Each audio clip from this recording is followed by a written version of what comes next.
Okay, y'all, so we got an update on one of my cases, and I want to catch you up. Okay, so with them, my latest update that I gave y'all last was that I could not make it to court because the court is like an hour and a half away, and I requested a virtual hearing, and he denied it. So from that, they were able to get a default judgment because it looked like I'm a no-call, no-show type of thing.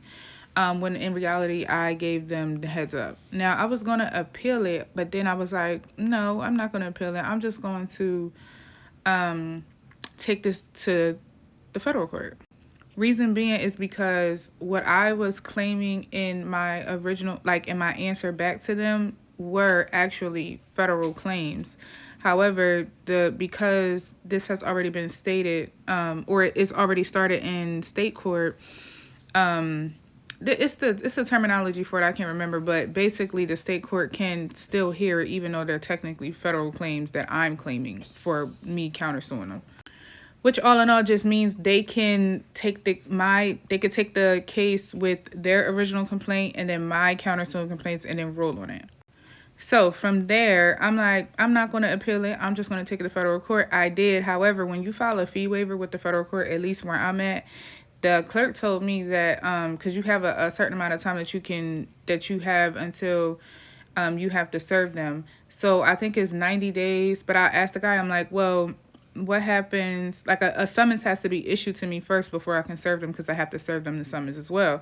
So I'm like, well, what happens if y'all don't give me the summons in 90 days? Basically, what happens is the case would be re-aged. So I would, like, the 90 days would start over at the time that they issue me the summons. And the only reason why they take long is because I filed a fee waiver because I'm not paying to file in federal court when they were the ones that's coming after me, and then the state court is the ones who want to play games and not, even though it's under the judge's discretion still, like, I had a valuable reason why, like, y'all are an hour and a half away from me. I cannot get to you. So, and I cannot inconvenience myself and all this, that, and the third. So anyway, long story short, that's where we at, right? So from that, they were able to get a default judgment. And from them getting that default judgment, they never did nothing. Now, it was just an order. So I'm like, okay, cool.